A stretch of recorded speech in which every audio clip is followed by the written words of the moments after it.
death penalty. That is a hazard and a very frequent risk in our own prisons, and that sabotages our justice program.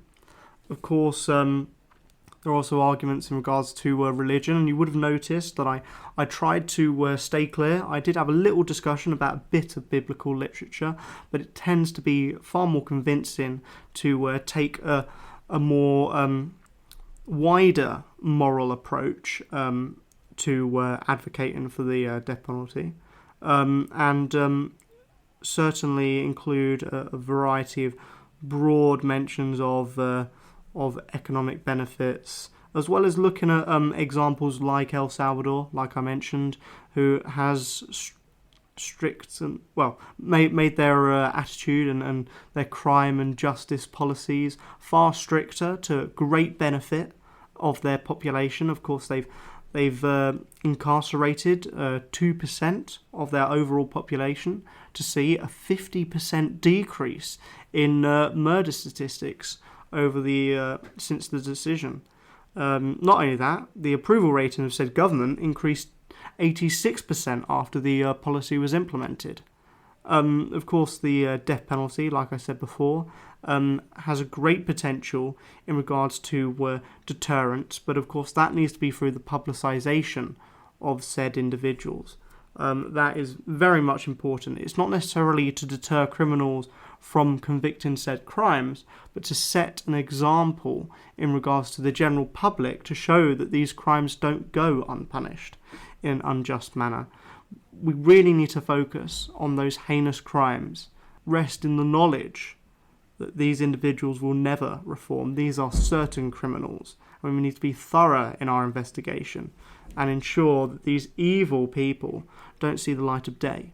From the opposition today, you have heard substantive rebuttals as to why death penalty is not an effective deterrence, why the costs are actually lower for life imprisonment than the death penalty, and how it's not necessarily a good retribution and justice. So basically reducing the argument of the proposition to the only benefit of the death penalty is that now there is a moral value, a higher moral value to life, and that we provide some vengeance for the victim families.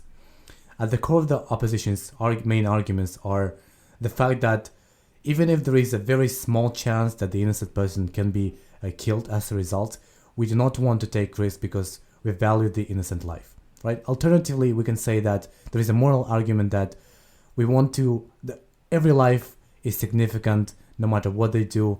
Every fundamental right should be upheld because we as the society want to strive for high moral value and a harmonious society where trust and cooperation are among individuals and groups. Other argument that you have heard from the opposition is the cruelty and of the lethal injections, and you can link it to the risk of innocence being there, because now not only you kill innocent, but you also make them subject to a lot of pain. Other arguments include the cycle of violence for the society, as well as you've heard several alternatives for sentencing and rehabilitation. Okay, so thank you very much for listening. This has been a great debate on the pros and cons, and whether we should have the death penalty and its values. Of course, we'll be back again with another podcast next week. We'll be taking a break over the majority of the summer, and then we'll be back when we both get back to university next academic year. But we look forward to discussing many more. We've got an exciting looking debate coming up with a guest next week, and that will be our final for the academic year. We'll see you back towards September time almost. Thank you very much for listening.